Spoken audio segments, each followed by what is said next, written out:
what we're going to do, we're going to talk a little bit about how we got to the comprehensive building plan. Then that's part one. Part two, then we're going to talk about what is the comprehensive building plan? Where is it at? What does that look like? Get some feedback from you all, and so that we can better move to the next phase. And then we're going to talk, third part is next steps. Where are we headed with that comprehensive building plan? Nora, if you just bring that over here, I can plug it here. So with that, let's do a little bit of a review where we all came from. Vicar, could you handle that? Just plug this into the back of there. Thank you. So, for those of you who've been around for a little bit of time, you might remember these pictures. We had a flood in the basement back in 2018. We had asbestos removal underneath the stage that was there, the flood, and kind of this was probably one of the biggest catalysts for moving forward with a comprehensive building plan. It was at that point where we ripped out the stage, we ripped out the walls, and we were sitting there saying, do we build the stage back?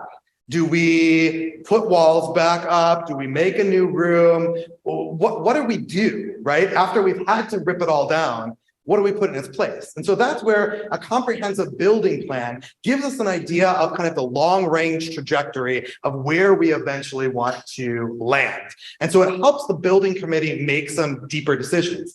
And we've gone through this past history, at least the 9 years that I've been here, but arguably the past 20, 25 years of this congregation, where it's been constantly like, oh, like rocks of the bell tower falling on people. Let's go ahead and net that. Let's restore that. Oh, the chimney, it collapsed on itself and we have gases pumping into the building and Pastor Jason's breathing in it all day long. We should probably rebuild that. And like, we don't have smoke detectors. We should add that, you know, the list could go on and on and on, right? Hail damage, all these different things. And so, we're feeling like as the building committee, like we're to the point where hopefully, knock on wood, most of the big things we've assessed, we've covered, we're at a good place. It's like, oh, well, we know that this is going to happen in 15 years. Nothing's actively falling apart.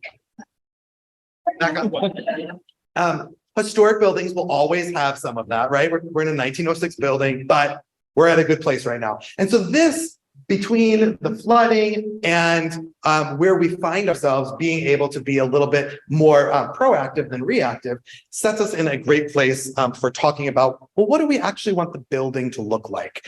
I think an added kind of catalyst to that is when we decided to part with the old rental building and parsonage behind us, because there was a lot of vision and dreaming about what could be for that space, for offices and stuff like that. And so it's kind of like, okay, well, now that we've said goodbye to that for the good, and now we've got that in an endowment, now we can imagine this building a little bit more. So we're in a good space for that. So what we ended up doing, you might remember in 2019, we had in this very room a whole different series of like conversations about like, what kind of things do you want in this building? You know, we talked about office spaces and worship space and accessibility options. We also talked about education areas, space use for outside groups, fellowship, bathrooms, kitchen, balcony. And so what we did is we pulled all of that together from all those different forums that we had. We gave it to the council looked it over, and then we interviewed a variety of different architecture firms, found one that we felt like was the best fit for what our needs are and for where we are. And then we started sharing that information with Blender Architecture Firm is who we have been working with. So they brought us also through a series of kind of going back through a lot of those different information that we had, but then also thinking about it in different ways of wayfinding and circulation and character and functionality. And so as we continued to go through conversations with Blender, we also went through, and this is for those of you who have like the architectural background. So this is looking at the programming. I knew that I couldn't remember the word really quick. So we reviewed the forum results, and we looked at the programming, which is basically to say, here's the different spaces, sizes, here's how many people can be in it, here's what we currently have in there. Then our Blender architecture, they went through and they drew up some preliminary plans. All right, so now we're going to need to do all the things. But we can admit, and I think you should be able to see me here and go through that. Hello and welcome if you're on Zoom. If you can't hear me, please let me know. So all the Zoom people, microphone is here, camera is here. They should be able to hear. I know it says mute here, that's okay. We're good. But let me know, William, if you can't hear us. So after we went through, did all that, the results, went through it with our architect, then our architect came up with a couple different plans and went to Chicago code review. They went through a preliminary code review, looking at egress. You know, there's so many people that need to get able to get out of doors, sizes of spaces. They went through all that, started talking about like sprinkler, found out we don't need a sprinkler system up here. At that point, they were thinking maybe for downstairs. We went through some additional kind of conversations around that and decided that by the time we add in a few little closets here and storage here, we actually have now brought down our occupancy load enough downstairs that we don't need a sprinkler anymore. So that was something that we kind of found out throughout the process. And then that kind of brings us, as we were moving along, to another portion of what our architect did, which is kind of going through preliminary cost opinions, kind of she phased out in kind of some logical phases of what that would look like, getting some totals. And then we went through and then we had to take into the reality that like between 2019, 2020, when she first did it, and the projections of 2024, inflation has kind of ruined our vision of what was going to be. And we're going to talk a little bit more about all of this work in a second. So this is kind of where we found ourselves right here on this slide when the pandemic began.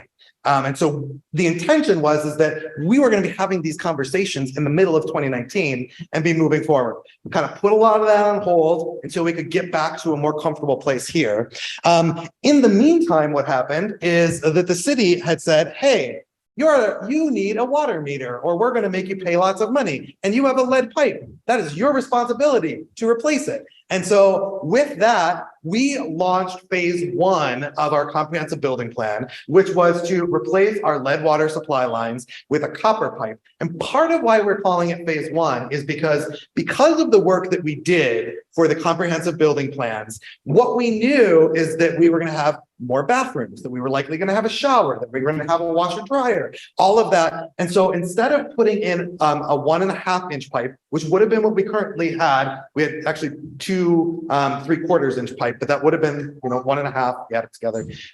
We sized it for the 2 inch, which gets us what we need. We don't have to dig that back up again. We're done. The water, and we knew that we were going to need to do that eventually. Now we have that set. And so that was part of phase 1. And then we also got this beautiful gathering space outside, which many of you know we've gathered out there, especially when there's not light snow outside, to do activities and gatherings. And so this kind of brings us to where we are today and kind of what those plans look like. Fortunately for the water main, right, it didn't matter which plan, it was going to be the same result. But now we kind of are at some crossroads of making some different decisions. And that's where I'm going to invite Jonathan to talk us through a little bit about comprehensive building plan, where we are at today. Cool. Thanks, Jason. Okay, so to start with, we should precursor all of this by saying what you're going to see is architectural floor plans, but by no means the final result, right? Like this process is an iterative process, and we get to make decisions at numerous different juncture points. So even though you see something here and you might disagree with that, like, oh, is this big enough? Is that too small? Is this? We can change that, because as we go through this with the different phasing for the building approach, as we get into the details of each space, for instance, the office space, right? Right now it's shown as, I think, 4 different offices and a workroom. That might be a completely different end result by the time we get there, because as we get into that process, we'll go through in greater detail with the team, with the architecture team, and kind of say, how many bookshelves do we have? How many file cabinets do we need? What does this actually look like? How big is our copier? And so all of this changes, right? And it's very iterative as we get into that kind of detail and that granular level. But that's important to understand, because I don't want to lose, or we don't want to lose the forest for the trees, right? It's easy to kind of look at these plans and start tearing them apart on a granular level, but we don't need to because we'll be able to have these conversations as we do that. So where we started organizationally, or where Blender Architects started with, also, I'm an architect, I'm not the architect, but I'm going to try and do Blender justice by communicating the process that we went through with them and their approach to this design process. So this is a few different schemes. This represents the sanctuary level, the level that we're on right now, and then these at the lower level would show the basement. This is a very preliminary scheme. This was done with, this is very old, yeah. This one, no, this was part of a, this was part of a class that I led actually for a while. And we did this as like a community project. So anyway, looking at this, approaching the design challenge that is the lower level amateur, we really looked at what are the givens here. So circulation, entry points into the building are givens, right? The existing entryways and how you approach the building, and also identified with those those workforce meetings, some of the challenges that we have. Right now, we have an issue where we don't know who's coming into the building at different times of the day. We have so many access points. The office is tucked way in the back. How do we approach that? Accessibility was the big one. And no matter how you enter this building, you're coming upstairs, right? You're coming upstairs, you're coming downstairs. And as part of our goal of having this be an accessible building for everyone, that's clearly a problem. So step one was looking at how do you get into this building if you cannot access by stairs. So we looked at exploring a ramp for maybe about 10 seconds. Based on the code requirements of a ramp, it would have to be something like 150 feet long, would be zigzagging and all across the street trying to get out here. So that was ruled out very quickly. But to organize this, we looked at two entry points. So one on the corner of Hoyne and Lemoyne, which is already the red door on the exterior. What if we kept that as the main entry? And you came in there and there was a lift present. Exploring that for a while, we thought that this was probably the scheme that we wanted to go with, and this is represented in scheme A here. Some of the issues with that we kind of got into further down the way is we have a load-bearing masonry building, which means that the entire bell tower sits on the brick walls that are there. So if we're going to do anything to that bell tower, structurally, there's a few gymnastics. The other kind of prohibitive thing with this was the only location, because that bell tower, as we all know, has a lot of stairs going lots of different directions.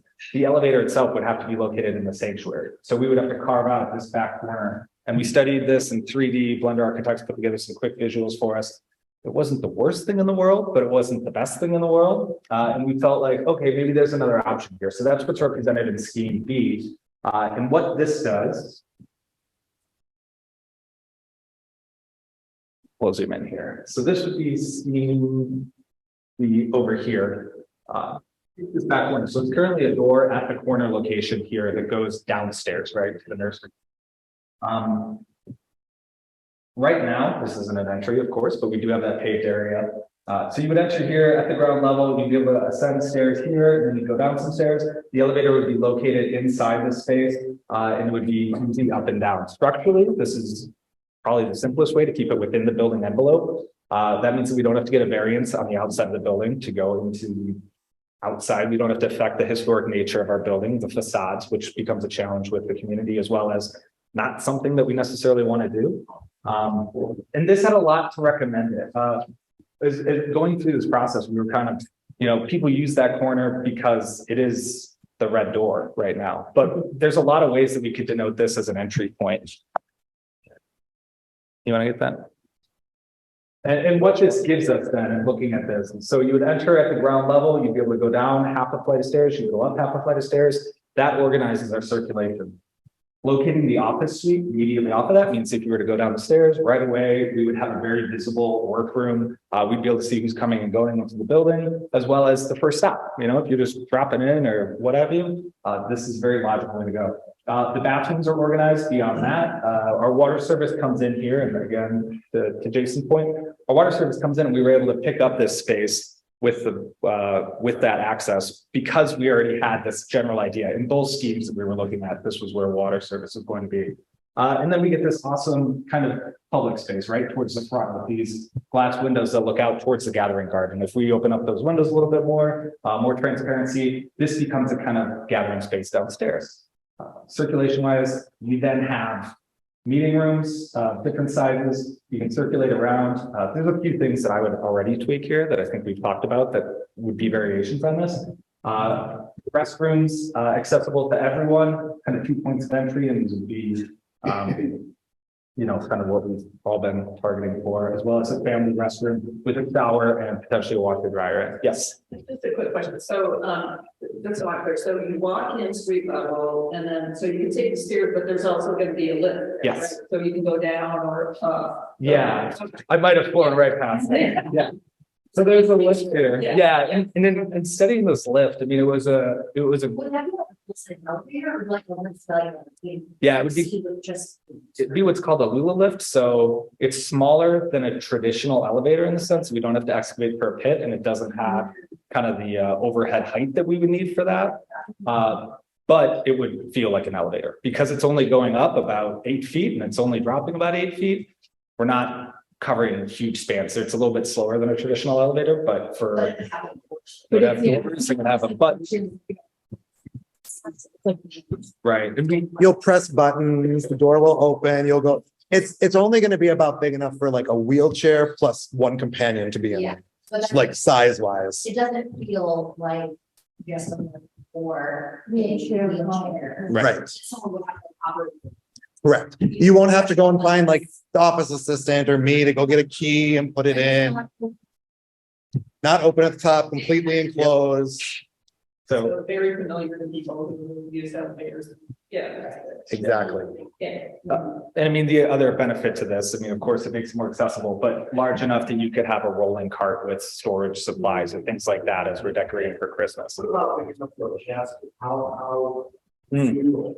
That would be an interesting exercise to look into. This would probably not be sized for that. So I'd imagine that would fit. I mean, if you do a high rise in Chicago, you have to meet like certain gurney size requirements, but even then you don't need, you know, a gurney can flip a little bit vertical. A casket would be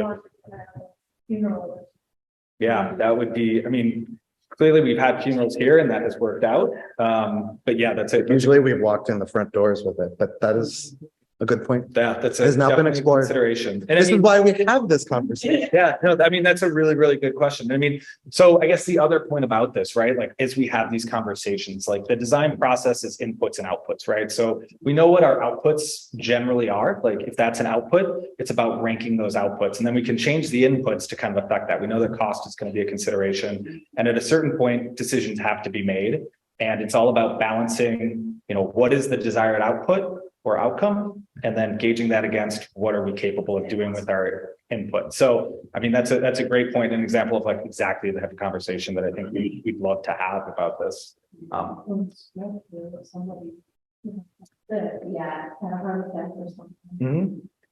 So that being said, the other thing we should note, everything will be code compliant. Everything is going to meet the standard of care for the city of Chicago and the state of Illinois and all the requirements that we have to meet. So there's givens in here based on accessibility. Once we do these renovations, you know, all the restrooms will be accessible because there are code requirements for the number of toilets that you have, how many are accessible, yada, yada, yada. So just assume that all of that is met. But of course, like the nice to have, so the, oh, have you thought about this as an operational or kind of day-to-day thing?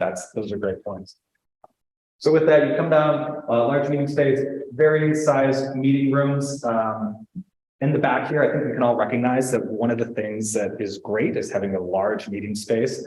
So here we're showing it with an operable wall to expand and contract the space as needed to for larger groups or smaller groups. And then this relationship to the kitchen was something that we thought was really great, right? If we're doing a vacation Bible school or something, events like this, where we have pass-through windows for snacks and things like that, this relationship to the kitchen makes a lot of sense. And keeping this in the location it is because there are already so many things there, water lines, boiler, et cetera, et cetera. This also doesn't, neither of these schemes, this scheme in particular, doesn't mess with our existing staircases very much, or our existing kind of organization to the building. It just kind of overlays an order to an otherwise large empty room, which is our basement space. So this is where we've kind of wound up on the first level, the sanctuary level, even though ramps are shown here, which is something that we can talk about for the sanctuary. This would probably be a later phase or maybe an earlier phase, but that's something that maybe even the the building committee can tackle on its own without incorporating this. The fellowship hall itself, we would convert the office suite into kind of the support sacristy space. Obviously, we have a lot of things stored in the far bell tower, or not bell tower, but storage room.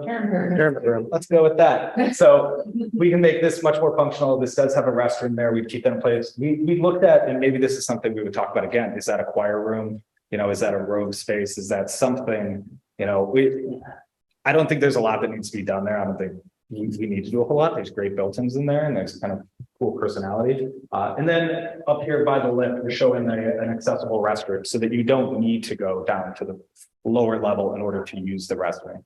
Again, there's a few things that we would tweak. Generally, this is just a programmatic kind of showing how the space could use. One of the nice things that I think is great about this is when you come up, you know, all our circulation is at the front of the building. This keeps all the circulation kind of along this entire side. So, you know, access, things like that, it's very intuitive, very logical.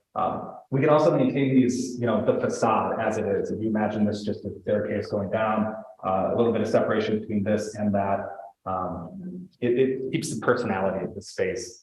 But I think there's another chance here to look at the fellowship hall itself with more meeting rooms downstairs. Events like this, do they need to take place in the fellowship hall? Could they potentially take space in this? There's opportunities here, and we haven't gotten into this at all. This is, you know, what does this want to be? Maybe this is more lounge seating. Maybe this is an opportunity to look at, you know, if these are open, but you want to sit on a couch out here, or your casual meeting spaces for smaller groups that we have, or do we keep it, you know, karate space, right? Like we can look at all that. And we can look at exactly, right? Like maybe it's like Sunday morning yoga, you know, but you know, like right now we're half storage space up here and half meeting space. So, you know, are there storage closets that we put up here to be able to house all this? Do we even need all this up here? So I think those are kind of the exciting opportunities that we have as we get into this more.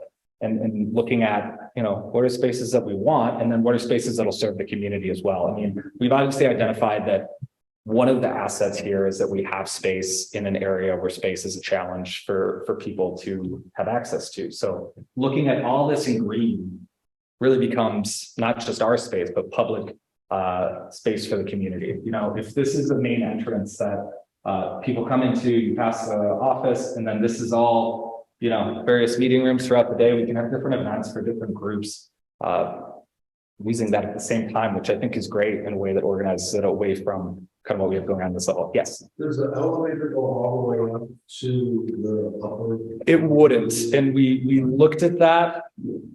That triggers us getting into a much more expensive elevator, a much larger elevator. And that was, we've talked about opportunities for that level.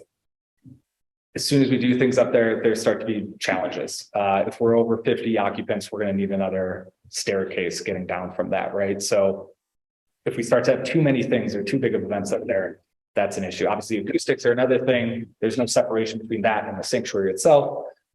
Again, it's great real estate. I mean, that's what's crazy, right? Like we have space. It's just about organizing the space and putting a little bit of thought on top of this, overlaying this on what we have and tweaking some things to really make that usable. I mean, I know we've talked about that as a meeting space. That would be super cool, right? Like, or maybe it's a children's space or a choral space, lots of different things. But no, none of these would have elevator access for that. Would we do anything to the exterior of the building to make this more like a main entrance? Yes, great question, because I was going to get there. Right now, we don't have much landscaping out here, right? Like the concept for the gathering garden with the landscaping out there was very natural, very this. I think that by opening up this corner, I mean, we know our neighbors up here, and we would obviously work with them to make sure that there's nothing that, you know, that works with them and different things. We own this entire alley out here, at least a portion of it. If we were to organize this in the same way that we did the gathering garden, this would become the main entrance, right? The only reason that we think about these other entrances is because there's nothing here that says main entrance. If this you know, if our signage moves over here and if we pave this a little bit, nice pavers, incorporate the ideas from the gathering garden with benches and lighting, a canopy over this entrance, open it up as much as we can. I think there's a lot of things that all of a sudden then intuitively you're like, oh, well, that's the entrance. That's the address that you're delivering pizzas to, as opposed to pick a door, right? So that being said, I mean, obviously nothing changes to what we have out there. Right. I mean, it's such a great presence on the street and such a great thing. It would just be Tuesday nights, Thursdays, what have you. Yeah, This it's important provides to an note. access point. It's just important to note that the percentage of people that actually use this building, Sunday worship is a very small fraction, and that was one of the biggest things as the task force now thought about how do we utilize this space better. We were like kind of Sunday focused at first, and we're like, wait a minute, that's really not who's using our space most of the time. So all of us kind of have to rethink that this is really a community center more than it is even a place for us to work at once today. So, right, so that's. Yeah, Jonathan, just to clarify, it looks like it's the case, but so I imagine then like these windows would stay. Mhm. That's part of like the original facade. Yep. And they would just kind of use them with like this. Yeah. These tables. Yeah, I mean, it's almost like if you look at, you know, obviously we have the skylights here, we have these large windows. I think the goal would be to not affect any of these things, like not touch that. Right. Yeah. Essentially just create a new end wall condition over here. And we could, you know, maybe it's even open at the top, you know, but those windows are great. And you can imagine if you were like descending stairs there, nice stairs, accessible stairs with legal handrails and things like that. Not blind corners. Yeah. Swinging around. I'm sorry? It's only a half foot stairs. That is true. It's the same as what's out here, except those are steep, right? Yeah. It'd be more gradual. And one of the things that we looked at with this, you know, originally we were trying to lower the impact of what would happen in the fellowship hall. So it was, what if we just had a door and a lift? And then one of the things that Pastor Jason commented on was, well, that's not really an equal entrance, right? Like if you come in as a family and one of you needs to use the lift, the rest of your group is just walking up 8 vertical feet and then meeting you on the other side, right? So it's that experience as well that I think it's also good to recognize that we've tried to think about that, because we did, in the split seconds that we thought about ramps, we also thought about, is the lift better back here? Do we blow up this office suite and put it back there? Does that have less impact on what we might be concerned about here? And the thought there is then you're making someone travel around the block, essentially, right? So it's that experience. And I think we can all recognize that, talking again about inputs and outputs, the output there is less desirable than what we're trying to achieve. And since we're doing this in the first place, we might as well try to get everything that we want. So, but that being said, again, what I commented on at the very beginning, certain things here are all going to change. We don't know what's in the walls necessarily. So as we start to dig into the next phases of this project, which we can also talk about phases. Denoted on this plan is, you know, 1, 2, 3. So we broke this apart to look at how we could attack this in a manageable way. And I'll kind of let Jason talk to that in a moment. But there is a plan of attack. But as we start to get into the details of how these plans develop, then we start to answer these questions. I mean, I think that there's things that are going to change, like circulation right now is kind of a dead end back here. I think if we added another hallway here to make this a donut, there's a lot to recommend that. Just as an intuitive wayfinding way to get through the building. But I think generally we put the things that don't need windows at the core, and we have so much frontage with so much glass that if we shape up those windows, get new windows, whatever, it'd be amazing. I mean, this back space, one of the things that we realized when we took out that stage, right, is how far these windows go, and you can have covered windows in the kitchen that this would expand a little bit into. It'd be such a great space. So that's kind of where we left off. Are the colors in the phases? So The colors organize public and private spaces. So green is meeting rooms and public circulation. Yellow is the workspace. Orange is kind of supporting spaces, so restrooms and kitchen. And then pink, I guess, is the vertical circulation there. yeah. But I think they also correspond to phases of how at least right now, our architect was looking at it. And she's looking at it more from the perspective of like, all of our number twos are all like utility related, right? So that you would want to probably do your bathrooms with your kitchen, do it all at once, right? We want to phase it in such a way that you don't have to like rip things back up again to do the next phase, right? So like being really intentional about it.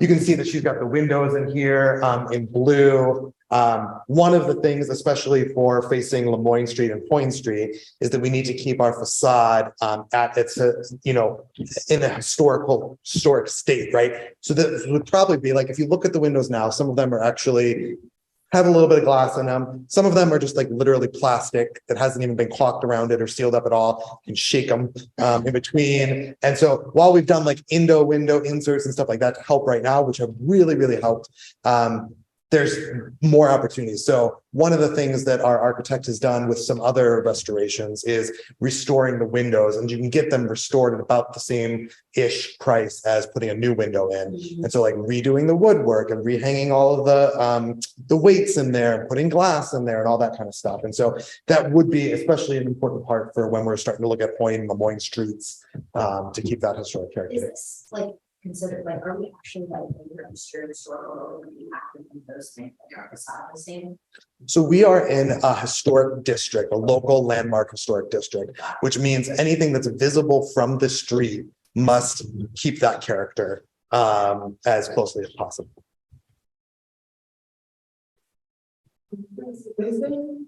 So you take out the radiator, is this mounted to the floor? Oh, the files there? No.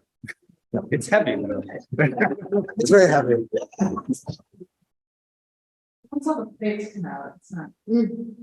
So would it come as far as the beginning of the window? Yeah, I mean, that would be something that we'd have to look at, like where that, I mean, on the lower level, you would probably come in and that would be up above you, and then the stairs would be underneath that, right? So by the time you got to this other area at the other end, that would be enough space to kind of turn this corner. It's actually a lot of space there, but we can even tape it off on the floor and study that. Yeah, and I would say I'm not an architect, right? I'm not as spatially inclined as many people on the task force. So my ask as we get into this is going to be to get as much like so that I can understand it as we get there. And I think that those are like further figure outs as we get closer.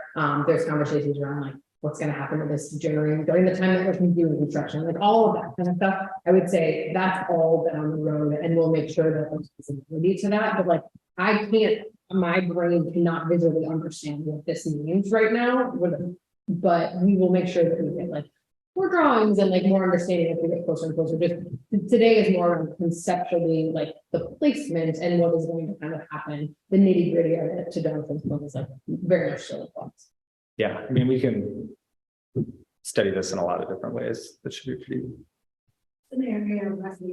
It's a requirement for any type of stair. So that's it's state, well, it's actually IBC standard, which is International Building Code, but it's an area where if this was not operable, then you could go into the staircase in a wheelchair and wait for someone to come rescue you.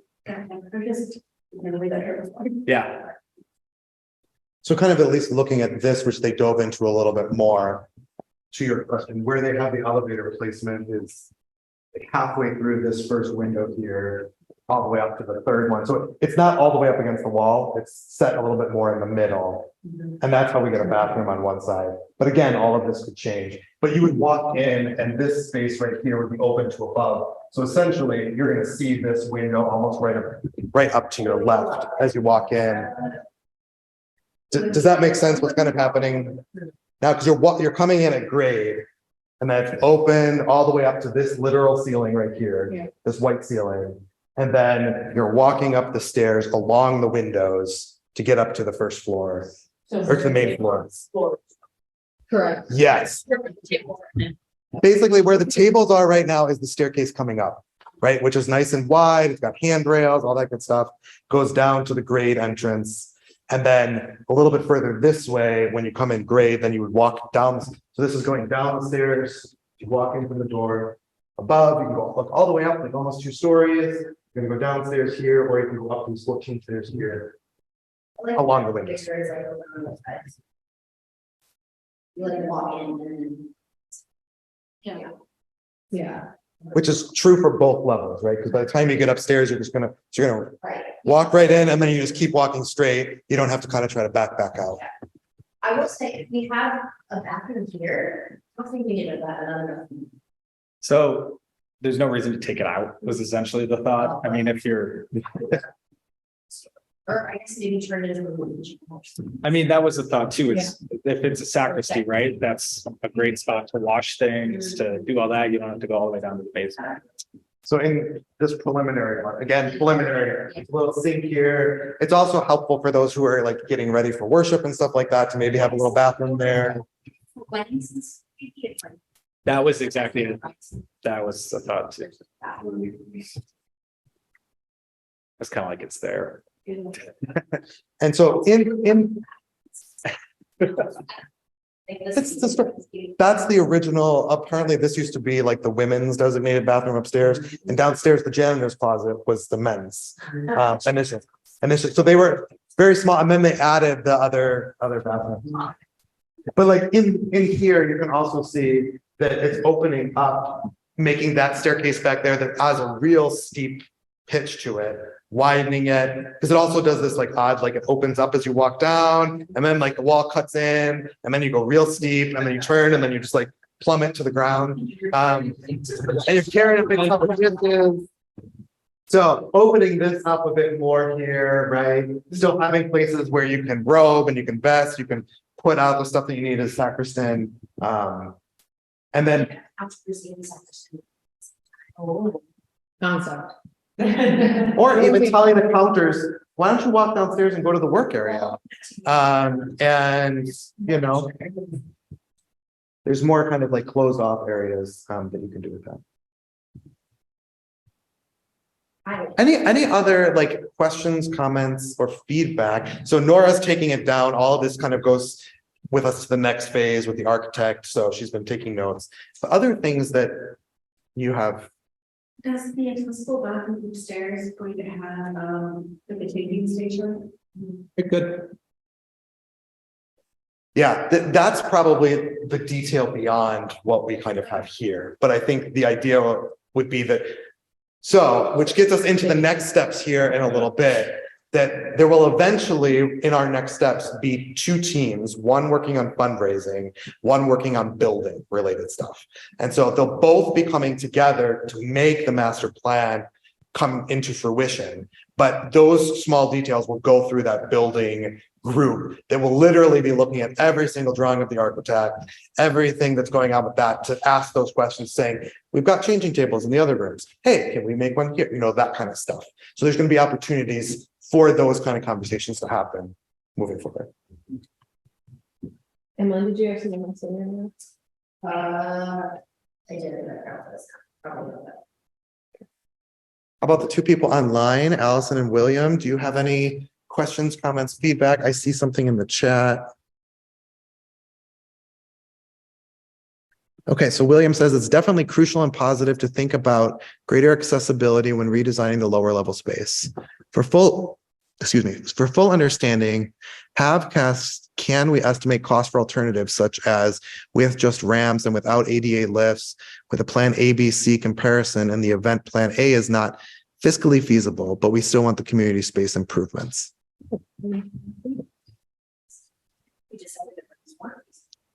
Yeah, so I would say to that, ramps are definitely not a feasible option to that. I think hopefully, and this was way back at noon, which we are now at 12:07. So hopefully some of that was answered a little bit as Jonathan was talking through it, as well as if we were looking at going back to the AB version, not only is B, for so many reasons, a lot seeming to work a lot better for circulation, A was about 3 times the cost of B. And so because you're going to be cutting through so much of it, the elevator, the lift area was actually going to be projecting into the sanctuary space. So we would have to build out some walls in there to be able to handle it. Low headroom. We're going to have to cut through some of those masonry. So cost-wise, this one is already cheaper on top of all of the benefits that we've already talked about with that.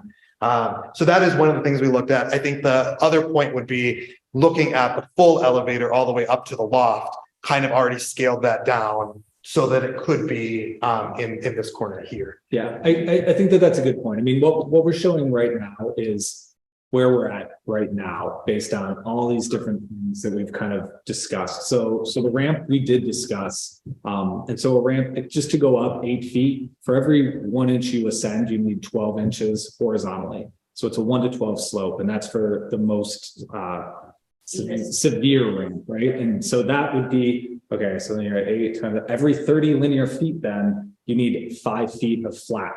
So you can't just have a ramp that's a constant ramp ascending the entire time. It has to plateau at points so that somebody going up a wheelchair doesn't, roll all the way backwards, right? So once you start adding those things in, we literally got down the block and then you have to cut and go back. And that's just to go up. So if you then look at going down, we need the same condition descending. And so that's why that was not something that was entertained very long for the impact. And then you think about, what are you going to build that out of? And then where is that going to go? It would have to be on the outside of the building. And so all those reasons, it was kind of very quickly, for the cost of a lift, a Lula lift that is not a full-blown elevator, not as expensive as a full-blown elevator. Granted, it does have a cost, but again, talking about those inputs and outputs, the cost is a much more palatable thing than all the things, right? So those are kind of the decisions that the cross points that we hit, where all of a sudden we have to make a decision, which will help in this. So yeah, great question. Yeah, that was, I don't know if you can hear me, Pastor Jason. yeah. Great. Thanks for that. That's clear, and definitely understood the challenges going all the way up to the 3rd floor. What the thought was here is that we've bundled the reconfiguration of the lower level with ADA access, which is great. That's the ideal. Have we looked at just the reconfiguration of space without ADA access to just see what the incremental sort of, cost of that is in the event, it's challenging to raise all the money going back to the inputs, outputs. I know we don't want to constrain our vision too much with the inputs up front, but to have that, to see what's the incremental cost of whatever the ideal plan is for ADA, just to understand that. No, I think that's I'll let Jason speak to that, but yes, we have. That's going to be in the next steps portion. We're almost there. Yes, absolutely. I think that's the intent by kind of what you saw on the plan, breaking those up into phases, is associated with each of those phases. So again, we can make these educated decisions to kind of, see where is the most bang for our buck and what helps us get to where we need to go in a fiscally responsible way. Great. I'll wait. Thank you. There's one more question here from Will. Do we have a sense of the amount of need there is for greater ADA access? I know the ADA client would like me to attract more people that need it, but would be worth contrasting to other service outreach possibilities. Great question. I would say that regularly, I can speak in the last 6 months, we were approached by the Chicago Children's Chorus. They wanted to make us their primary site in Wicker Park, which they're looking for. Ultimately, what led them to go with another location was ADA accessibility. That happens pretty regularly, at least 2 or 3 weddings a year that happens to. We get emails during baptism times about, grandparents not being able to get in. So I think, yes, it has really that huge potential to help us live out our values more and kind of align that with what that looks like. And I think from a perspective of, I can tell you right now that we've got 3 members who can't join us regularly on Sunday because they can't get in the front steps anymore. When we talk about people that go through operations for hip, knee replacement, which is not unheard of in this community, also then that leaves them at home for a while. We also have identified in our neighborhood that we've got some untapped potential at the 55 plus 2 towers that are a block away, as well as the nursing home that's 1 block away. We have at least 3 people from the nursing home who come every week. One of them now is in a wheelchair. wheelchair and can no longer join us. And so I think there's a lot of opportunities that what we have right now is we have a community of self-selected individuals who can come up into the building. Once we're able to add that in, there is going to be a lot wider net that can be cast, not only from a space use perspective of hospitality, but also for us as a worshiping community. Issues with people. Back to sermon from today. Back to sermon from today. Did that help answer that question a bit, Bill? Very clear. Yeah, thank you.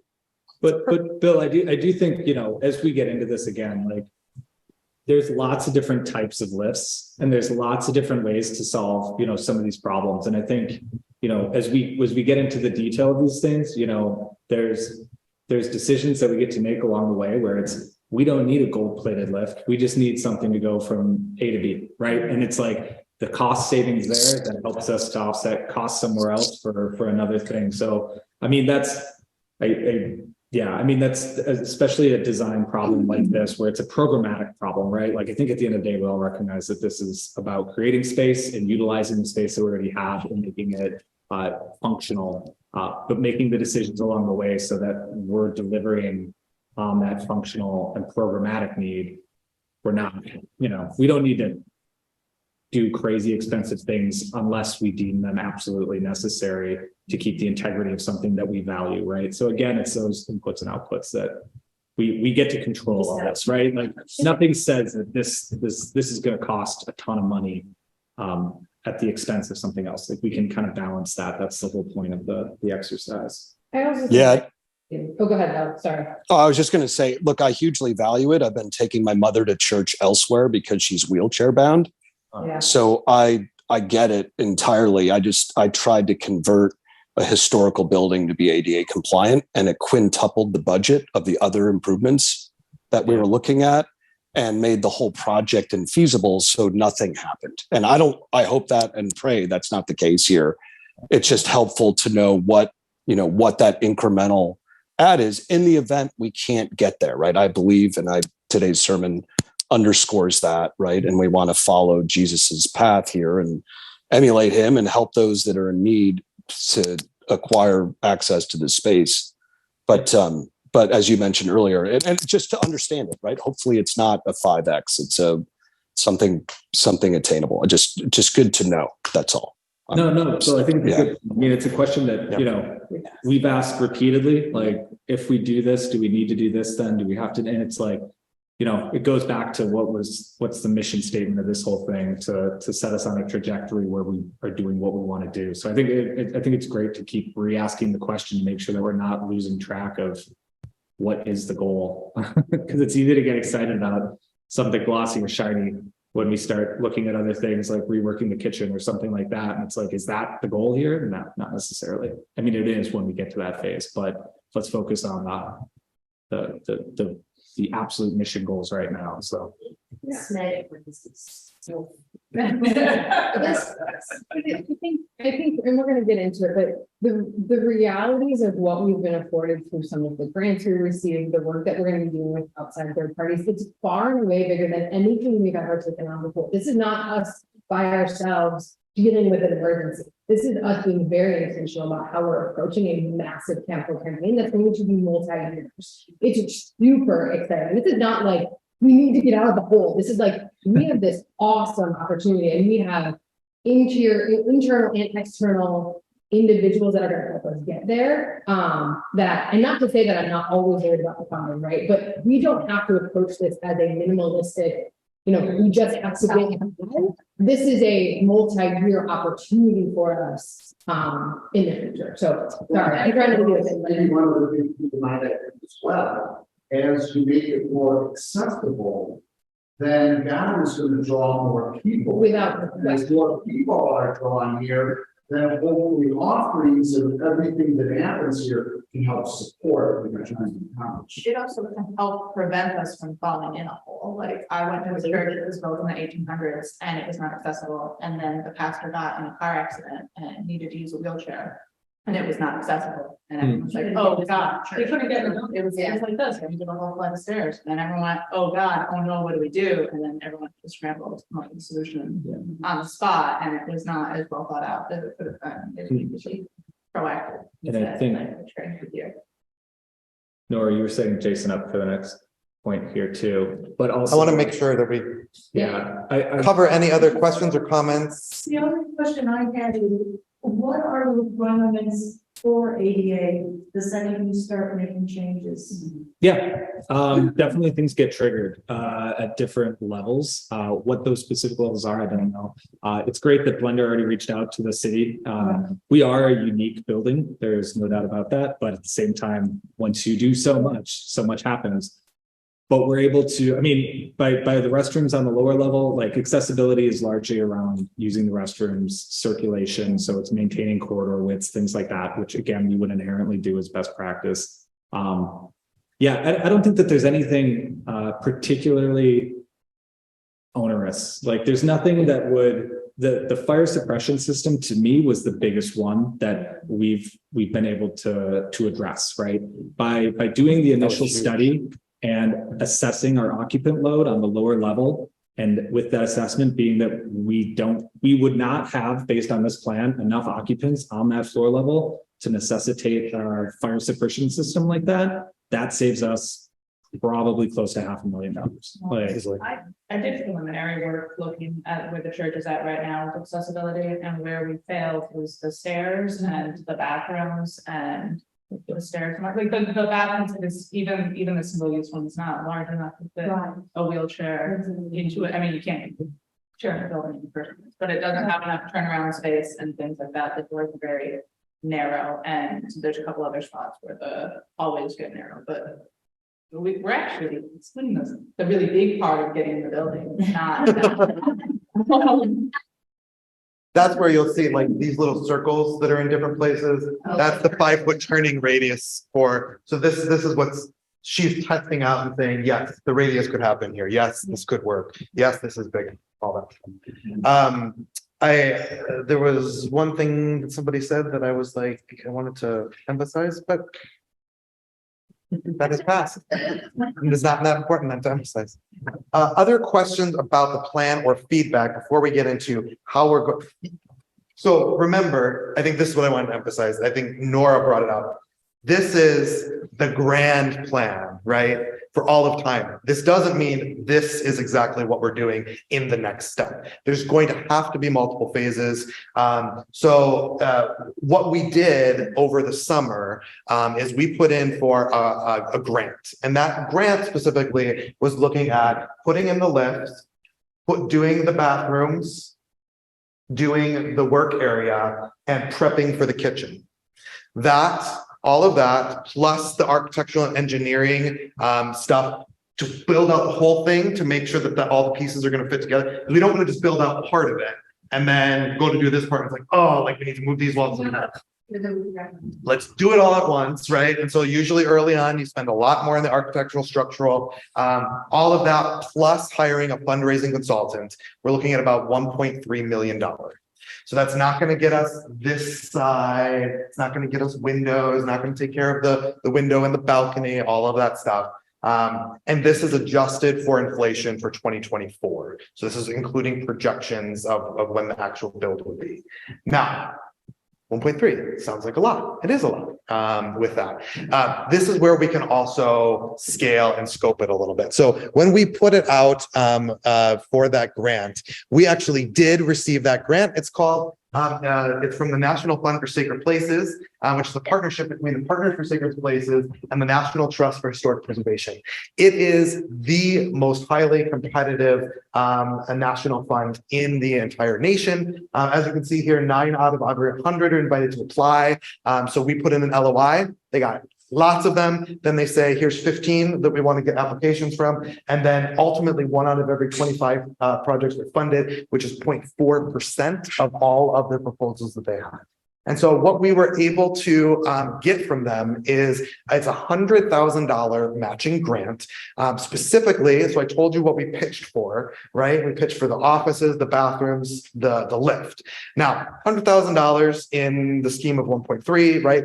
Almost a drop in the bucket, but also a significant first step. That doesn't mean that we can't scale it and say, hey, offices are off the table. Hey, bathrooms are off the table, right? I think the big thing that kept coming up in our conversations, which is true we're going to have one just like this for space use partners on Thursday. And they're going to bring a whole different set of concerns and questions with that, right? But what seems to go across from congregation to space use partners is this ADA accessibility being so key. So I think internally in our task force, what we've been saying is if we need to scale it back, it's going to keep going back to this corner right here, making that lift in, making the stairwell in, making sure that that is good to go, plus all the schematic drawings.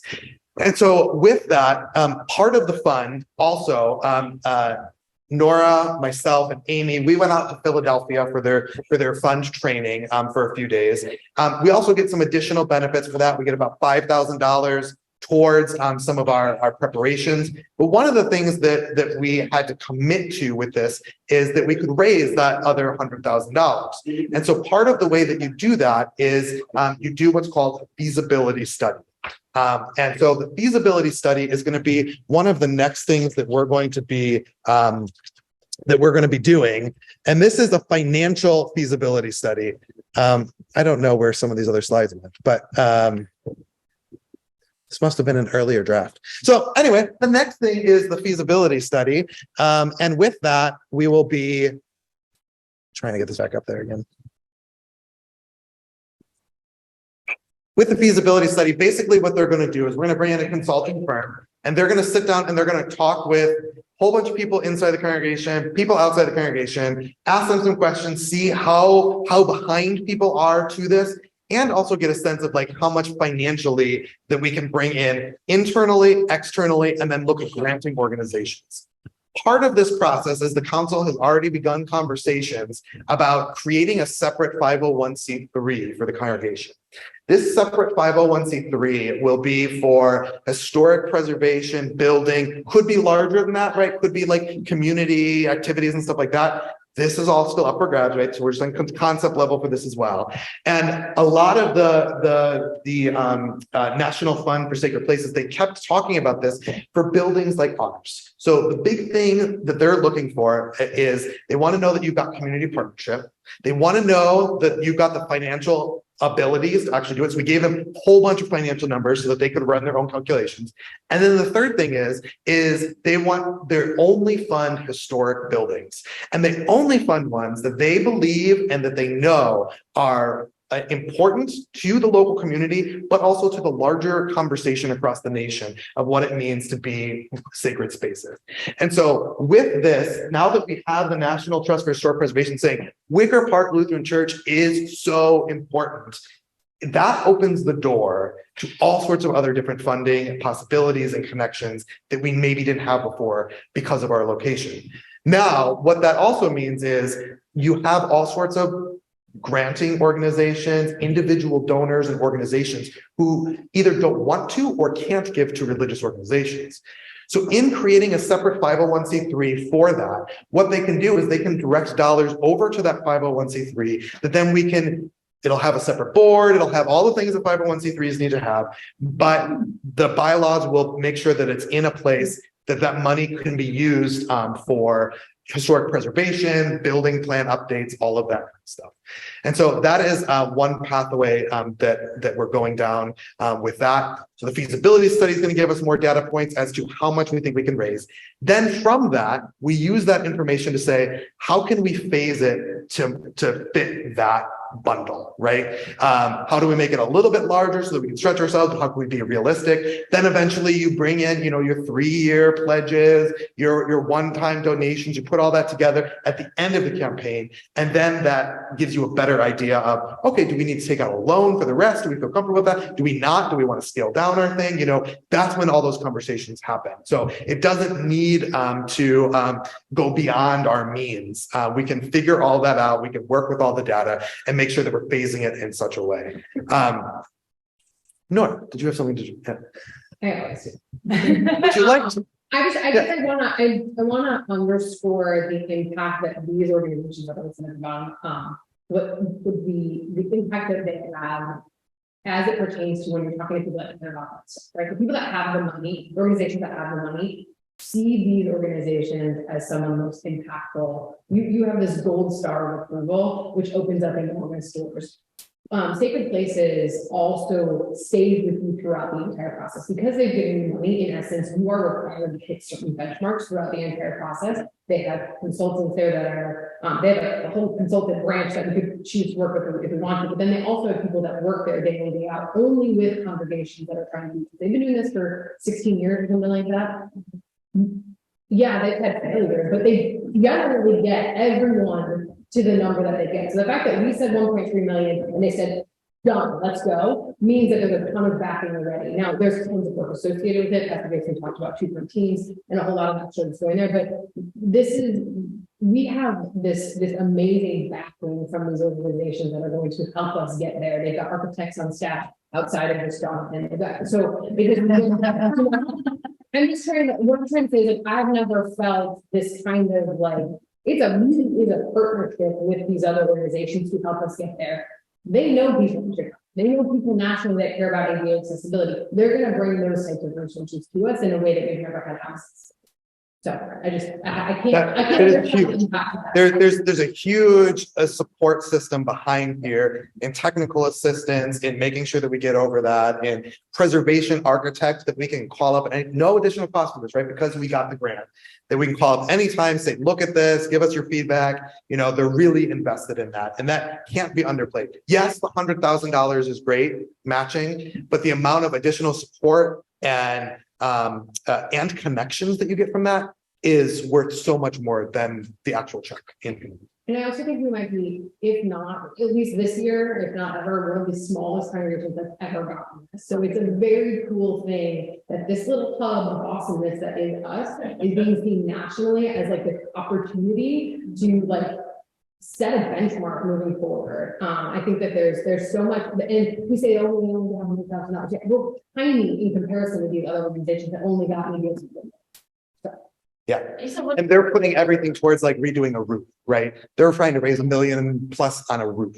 Right. And we're talking about a whole comprehensive building plan. So the scale is important. And I think also to note that we are the very first sacred space on the north side of Chicago to ever receive a grant from them. And so like just huge across the board, like tick, tick, tick, tick, tick. We could go on for days and days about how important and great this is. But this is not just saying what they think we have, but it's a acknowledgement of who we are already. The fact that we are so invested in the community, the fact that we are a congregation that is thriving, the fact that we have put time and effort into it. Like this is a validation of who we are already and gives us so much more information. Right? We thought it all through, we've taken initiative, put together this plan, like we're not doing it in a piecemeal fashion. Like I think they recognize that. They see the potential, right, for this space because of all the work we've done, which is huge. How many like total places in the US are on their register approximately? They do 12 a year. How many projects have they done? I think It's like 12-ish a year. And then they've done it. Yeah. Well, I think they've gone through 8 years. They've now gotten 16 years of funding. But Partners for Sacred Places, before they created the national, this is where it gets confusing. The National Fund is a partnership between these two that they've now got Lilly Fund branding from. So thank Lilly, right? That gets the money to be able to do this. They had in 8 years, they finished that. They now have another 8 years they got from Lilly because it's been so successful. But Partners has been around 35-ish years doing consulting specifically in the niche of historic congregations, capitalizing dollars outside your walls. That's kind of like their niche that they're working in. So the job now is, I'm sorry. No.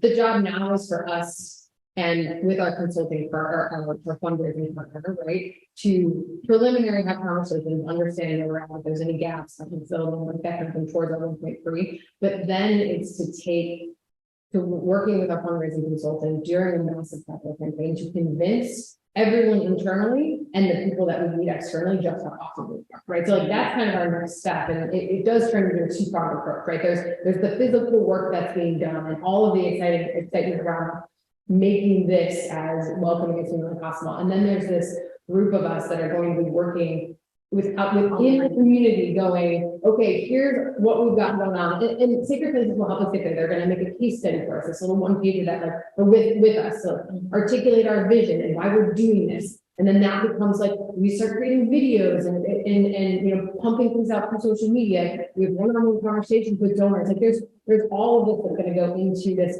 opportunity that we can all get, and all of us are gonna have a piece. A big piece, little piece, tiny piece, massive piece, but we're all gonna have some level of impact in making this multi-year creation. And I just think that I can't get more excited about like the group of us that are going to be able to. So I'm done now. I can't. I have others, PLC through the this grant.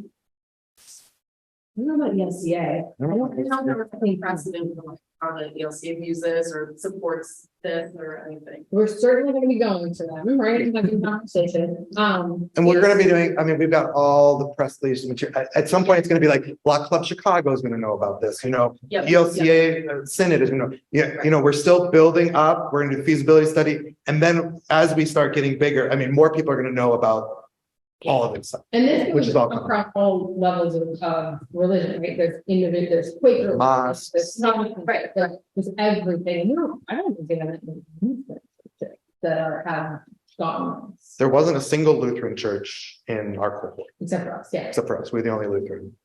There was a few Methodists, there was a few Episcopalians, there's 2 Quakers, some Catholic.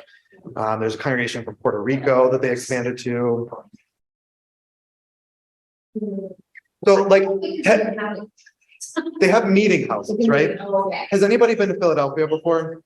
There's the historic Quaker meeting house that's literally right there by Independence Hall. They got a grant this year. We're in that category of people. Like they have like gazillions of people who go through that every single year. They were finally inducted, like the Christ Church that's there in Philadelphia, like big one. They have gotten, they're a part of the first cohort. I mean, these are the kind of places that like we're playing ball with, right? So like it's huge. It's huge.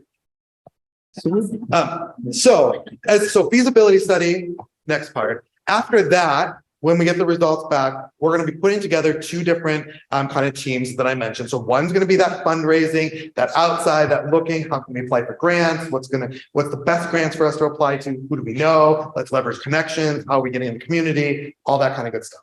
The second part is going to be all the building nitty gritty. Do we have changing tables? Do we have a coffin that can fit in the elevator? All that kind of stuff. That's going to be kind of the building component of those 2, right? The idea is that would be building towards a capital campaign probably in early 2024 is when we'd be launching into kind of our public phase. And so there'll be a lot of stuff working around behind the scenes. There's this 501c3 that's going to be happening. There's all these different things, right, that are going to be happening that are all building towards eventually the campaign, and then figuring out what of that can we do, right? Maybe we can do more than what we had hoped for. Maybe it's going to be less. How do we, and we'll phase all that out, but that'll be the journey, right? So then we finish one and we celebrate, and over 3 years we do the work, and then Pastor Jason goes on another sabbatical, and then we come back and we say, next up, let's do the next chunk of phases, right? And we just essentially, and I know this was something that hit Nora pretty powerfully, is what they're saying, and this is true, is that you should always be involved in a capital campaign at all times. Right. So you're either preparing for it, you're executing it, you're thinking, you're doing the thing, or you're preparing, and so the thing is, it can seem overwhelming. We've been doing that for 9 years. The basement, we're preparing, we're executing, and we're asking people, give money right now, right? And then we're thinking, and then we're saying, what's next? Oh, and then this happened, and then we're actually doing that instead, right? So we've been doing that. It just hasn't been as public and vocal as maybe this process is feeling, and not as large. I would argue, in everything that I've read about this congregation so far, that the magnitude that we're going to be undertaking has not happened since they built this building in 1906. There hasn't been that much investment, like really strategically, into like renovating or anything like that. And that's not to say that like redoing the sanctuary was not a big thing, or like building, putting the basement back together. So those were big things. Just this level of magnitude is so much more than these little pieces that we've been doing. And so maybe we'll find some council notes from like the 1900s, because I'm sure there was debates over like, well, what kind of baptismal font there's going to be, and like, are they going to do this carved statue like out of a German artist, or are they going to do this out of like a Swedish, or, you know, all of that. That's what we're going to be embarking on. So in some ways, it feels like I'm connecting with the ancestors that were in this place in the early 1900s as we're imagining what the 21st century looked like. Yeah. What, 1909 said? 1906 was this building. Okay, so 115. But like, yeah, it's like kind of over by the time period. It was exciting. Andy, were you trying to raise your hand? No, I'm just totally stunned. Yeah. Any other, so that's pretty much it for where we are. What I would say, if you are interested in that fundraising portion, or if you're interested in the building portion, or you don't like either one of those, but you're like really interested in helping, please let me know on the digital connect card. You can now check off that you're interested in that. We'll follow up with you. There's going to be more about this coming as things kind of get rolling, but it will be an exciting time for us, for our community, and we're looking forward to that. But any last comments or questions before I let you go? Let me look over here. Thank you to everybody who has put the grant together and also all this material, but it's all very good. So thank you all. Yes, Nora, so excited. I didn't want it to happen next. That's the other reality, though. Like, I want the fall to happen next year. Like, we gotta be like mindful. This is years, right? But it's so cool. Yeah. To show to know somebody who knows somebody who knows somebody. And that'll be when we start getting the public phase. Like we can all start thinking like, where in your networks could you, that there's somebody excited about community space, somebody's excited about accessibility, somebody excited about historic preservation. All of these are different threads that go in, and they don't even have to support the church by that point. They can give to the separate 501c3, right? And so all of it completely tax deductible. I mean, this is where we will all have the opportunity to imagine what connections do we have? What can we leverage? And just to Bill's point earlier, I mean, you know, I've been coming here for 20 years. And we've been talking about this for 20 years. It's so nice to see that, you know, we're actually moving forward, because he was absolutely right. When we looked at it, we're like, it's just too much for what we can do at this point. So excited to see that we are, you know, we're fully there and moving forward. So that's awesome. Anything else from our online folks? I know we got 2 or 3 people there. Just want to make sure that you got any questions or comments added. Hearing none, seeing none. Thank you all. You can always talk to any of us for further conversation, but